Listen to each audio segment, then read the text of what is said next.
Sabi ng salita ng mahal na Panginoon, sabi ng dakilang Diyos sa Kanya, "My grace is sufficient for you." Yung biyaya na pinakasapat, yun po yung dakilang kaligtasan na ipinagkaloob ng mahal na Panginoon magmula nang siya'y ating makilala at paglingkuran. Hindi kayang pantayan ng yaman ng mundo yung kaligtasan na meron tayo, mga minamahal. Kaya pwede mong isigaw, paating maibabahagi mo sa mga tao na ikaw na anak ng Diyos, na ikaw ang totoong kumilala sa mahal na Panginoon, ikaw ay totoong pinagpala ng mahal na Panginoon. Hindi ka mahihiya na sabihin sa kanila na ikaw ay nabago ng mahal na Panginoon nung araw masama kang tao. Amen. Everybody shout, praise the Lord. Nung araw, mga minamahal, kinakatakutan ka. Marinig lamang yung pangalan mo, mga minamahal, natatakot na yung tao. Dahil yung sa kapatiran, dati mga minamahal, notorious, hold-upper. Notorious, mga minamahal, na siya ay magnanakaw. Pero nung makilala niya ang mahal na Panginoon, napuno ang buhay niya ng pagpapala ng dakilang Diyos. Nagkaroon na siya ng takot sa ating mahal na Panginoon, mga minamahal. Kaya nga, ang salita ng Diyos na nagsasabi, pagpapalain ang bawat kikilala sa mahal na Panginoon. Binusog ng mahal na Panginoon, sabi ng awit, 107, talatang 9, binusog ng mabait na Diyos. Sabi ng talatang ito, mga minamahal, mababasa natin, praise God, amen, hallelujah, na binusog ng mahal na Panginoon, binusog ng dakilang Diyos ang buhay natin na kanyang masaganang pagpapala, mga minamahal. Binusog ng mahal na Panginoon. 107, talatang 9, sapagkat kanyang binigyang kasiyahan ang nananabik na kaluluwa at ang gutom na kaluluwa ay binusog niya ng kabutihan. Everybody shout, praise the Lord. Dati gutom tayo sa pagmamahal. Gutom na gutom tayo, mga minamahal, sa maraming bagay patungkol sa dakilang Diyos. Ngunit ng ating makilala ang mahal na Panginoon, when we found Christ, we found everything in life. We are complete. Kompleto na po tayo, mga minamahal. Amen. Yung lahat, mga minamahal, ng hinahanap ng tao, kaligayahan, kapayapaan, ipinagkaloob na ng mahal na Panginoon. May mga kapatiran, mga minamahal, nagpapadala ng mga prayer requests. Totoo po, sa simula, kailangan magtiis muna. Yung sa kapatiran, mga minamahal, 4 years niya pong hinihintay yung katugunan ng kanyang prayer. Amen. Sa 4 na taon na yan, hindi siya nagsawa. May time, mga minamahal, na parang bibigay na siya. Tutugunin pa kaya yung aking prayer? Pero after 4 years, tinugon ng mahal na Panginoon, pagpalain ng dakilang Diyos ang ating mahal na kapatid na ito. Amen. Kaya nga, habang naglilingkod ka sa Diyos, kinakailangan masatisfied tayo kung anong meron po sa atin. Masaya tayo kung anong meron sa atin. Amen. Sabi ng 1 Timothy chapter 6, verses 6 to verse 8. Praise God. Amen. Ito po ang sinasabi sa unang Timoteo, kabanatang 6 at ang talata ay 6 hanggang 8. Datapwat ang kabanalan na may kasiyahan ay malaking kapakinabangan. Sapagkat wala tayong dinalang anuman sa sanlibutan at wala rin naman tayong mailabas na anuman. 8. Ngunit kung tayo'y may pagkain at pananamit, ay masisiyan na tayo doon. Amen. Everybody shout, praise the Lord. Everybody shout, amen. Masaya po ba tayo kung anong meron sa atin ngayon? Sumigaw tayo ng malakas na praise the Lord. Masaya po ba tayo, mga minamahal? Amen. Praise the Lord. Alam niyo po, mga minamahal, malaki talagang blessing na natutunan po natin na masiyahan kung anong meron po tayo. That's a great blessing from the Lord. Being content for everything what we have. 1 Timothy chapter 6, verse 6. After verse 8, but godliness with contentment is great gain. For we brought nothing into this world, and it is certain we can carry nothing out. And having food and raiment, let us be therewith content. Yung kabanalang mula sa Diyos, tinan niyo po.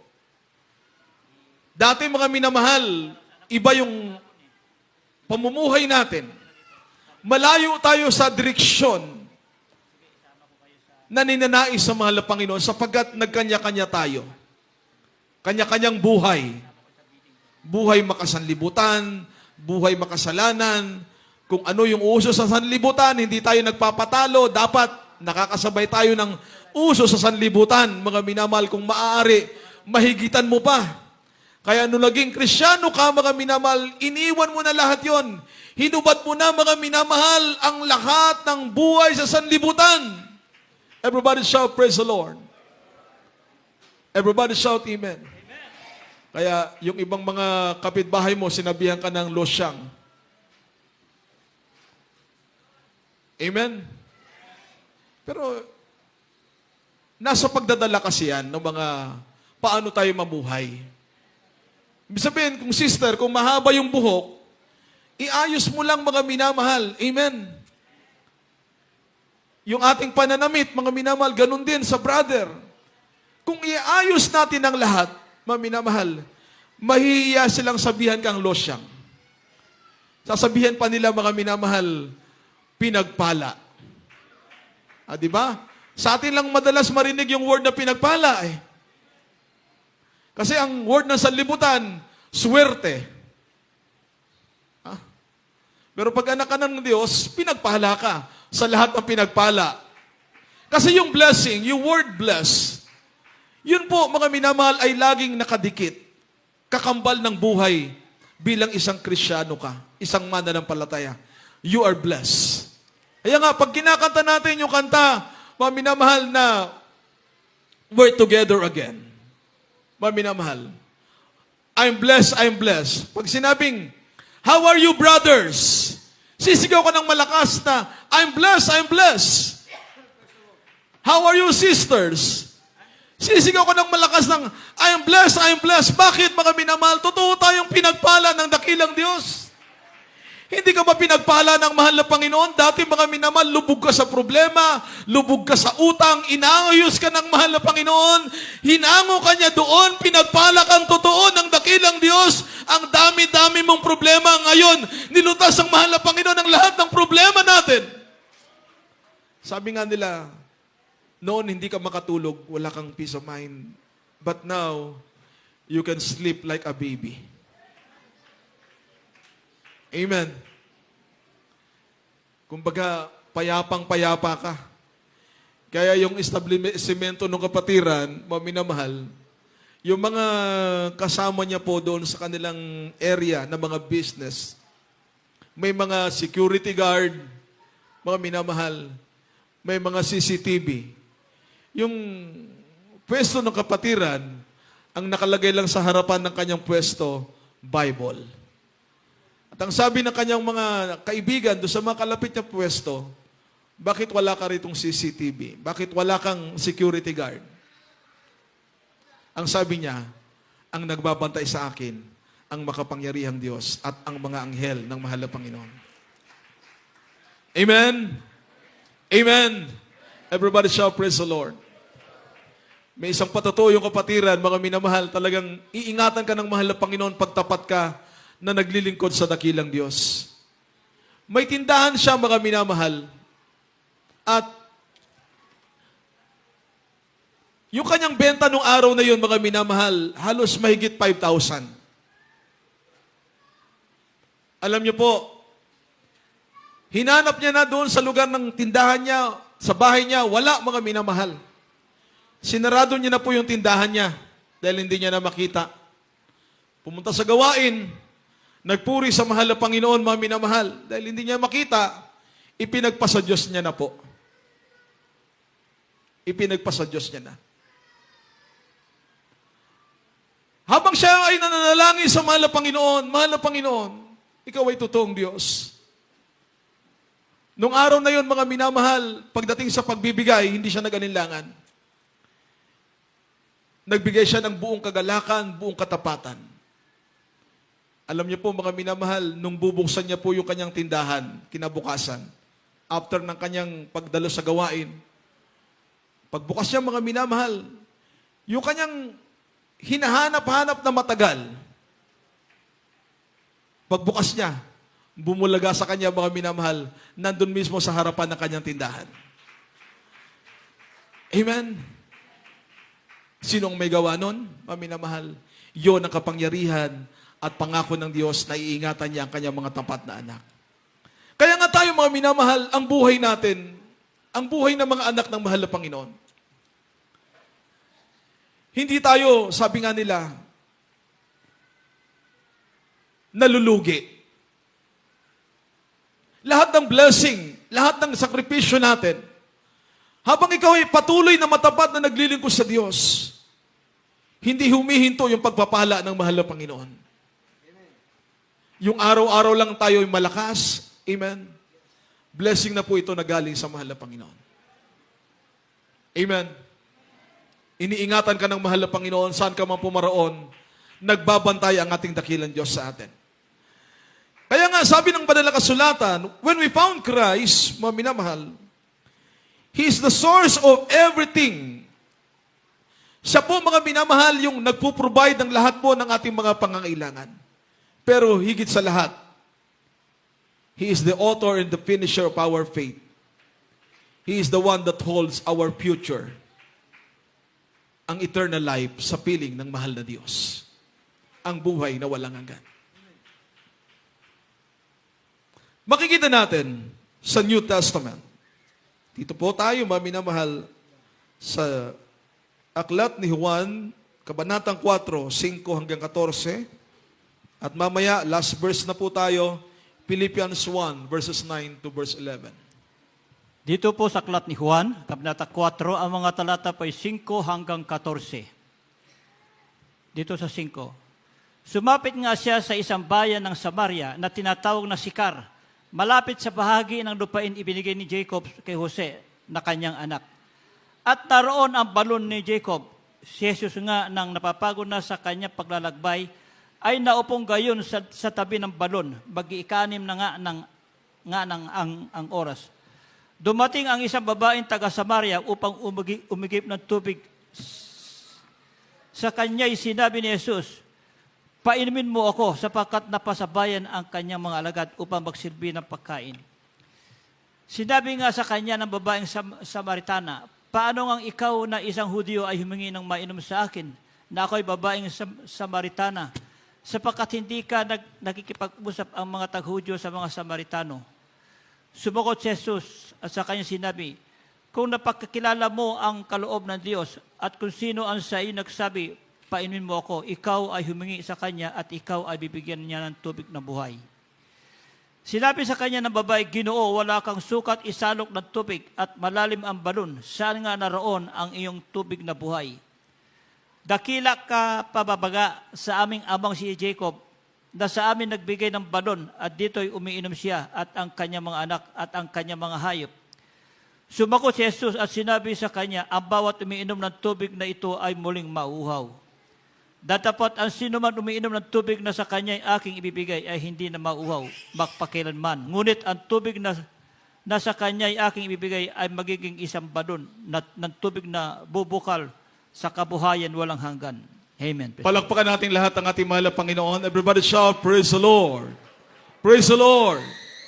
Maminamahal, sabi ng salita ng dakilang Diyos, that our loving God, our Savior, He is the source of life. Siya po yung pinagmumulan ng buhay. Kaya nga sa panahon ng ating mahal na Panginoon, nung siya'y naparoon, sa lugar, mga minamahal, ang sabi ng verse 5, verse 6, mga minamahal, then cometh he to a city of Samaria, which is called Sychar, near to the parcel of ground that Jacob gave to his son Joseph.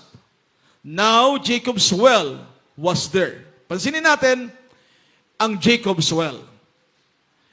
Jesus therefore, being wearied with his journey, sat thus on the well, And it was about the 6th hour. Umupo ang ating mahal na Panginoon sa tabi po ng balon ni Jacob. Sa panahon nila, mga minamahal, maraming tao ang uminom doon, mga minamahal. Dahil kapag ikaw ay nabubuhay sa disyerto, ang tubig ay napakahalaga para sa iyo. Kahit sa ating panahon, mga minamahal, ang tubig ay napakahalaga. Kaya nga kahit malayo ang pinanggalingan po nila, nag-iigi po sila doon sa balon ni Jacob, Jacob's well. Pero sabi ng mahal na Panginoon, isang araw, habang umiigi po yung babaeng Samaritana, sabi ng mahal na Panginoon, bigyan mo ako ng tubig. Painumin mo ako ng tubig. Sabi ng mahal na Diyos, sa verse 13 and 14, mga minamahal, talatang 13 at 14, sabi ng salita ng Diyos, talatang 13, sumagot si Jesus at sinabi sa kanya, ang bawat umiinom ng tubig na ito ay muling mauuhaw. Tingnan niyo po, lahat ng umiinom doon sa balon ni Jacob ay mauuhaw. Datapwat ang sino mang uminom ng tubig na sa kanya ay aking ibibigay, ay hindi mauuhaw magpakailanman. Ngunit ang tubig na sa kanya ay aking ibibigay ay magiging isang balon ng tubig na bubukal sa kabuhayang walang hanggan. Palakpakan nating lahat ang ating mahal na Panginoon. Everybody shout, praise the Lord. Lahat ng uminom doon sa Jacob's well, muling nauhaw. Kaya nga ang sabi ng mahal na Panginoon, if anyone, mga minamahal, sabi ng verse 13 and verse 14, mga minamahal, sabi ng verse 14, sabi ng Word of God, praise the Lord, hallelujah. Verse 14 tayo, mga minamahal.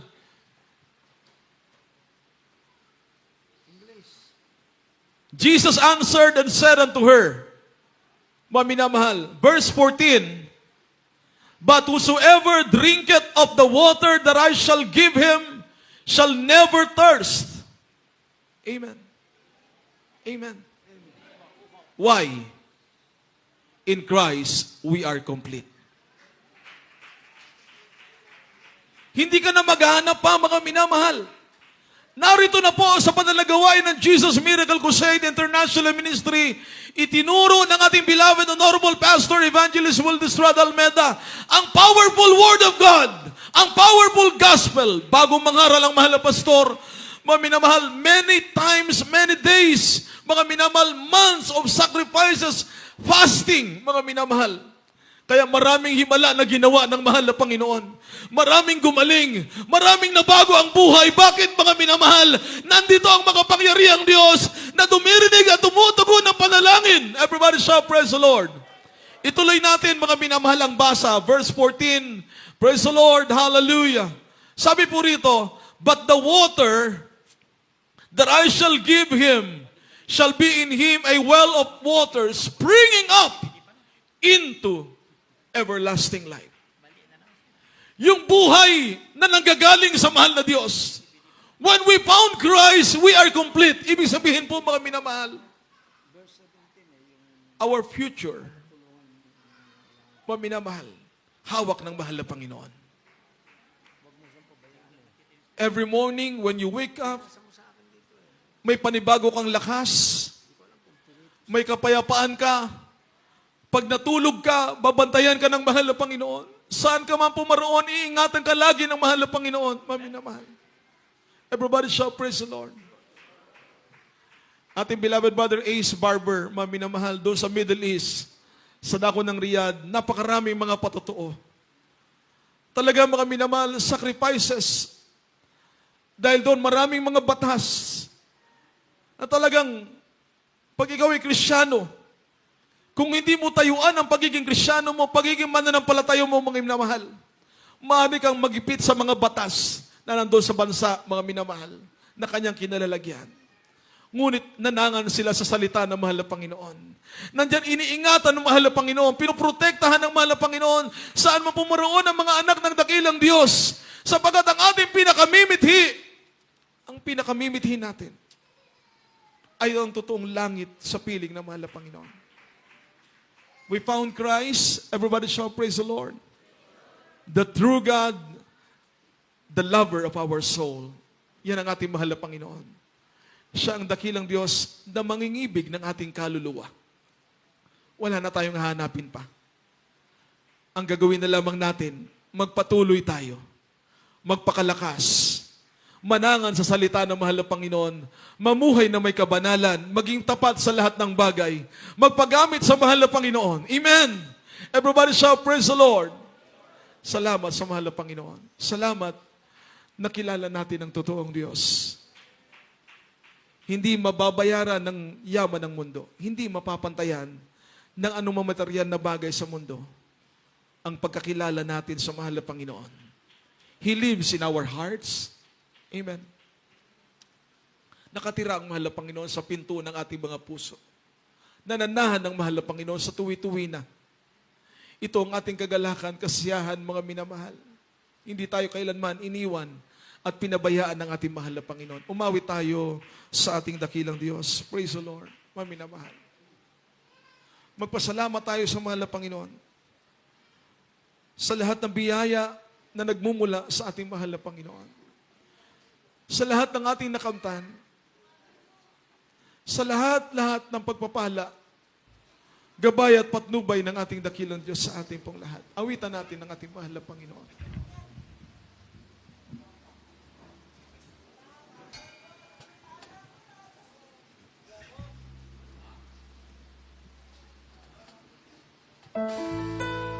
Sabi ng ating napag-aralan, in Christ, we are complete. Sa mahal na Panginoong Jesus, tayo ay kumpleto na. Because the Lord that we serve is the all-sufficient God. Iniingatan niya tayo araw-araw. Wala ka nang alalahanin pa. May problema ka, may pagsubok ka, may kahirapan ka, may karamdaman ka. Ipagkatiwala mo lamang ang lahat sa mahal na Panginoon. Mapalad ang tao na nagtitiwala sa Diyos at ang Diyos ay ang Panginoon. Hallelujah!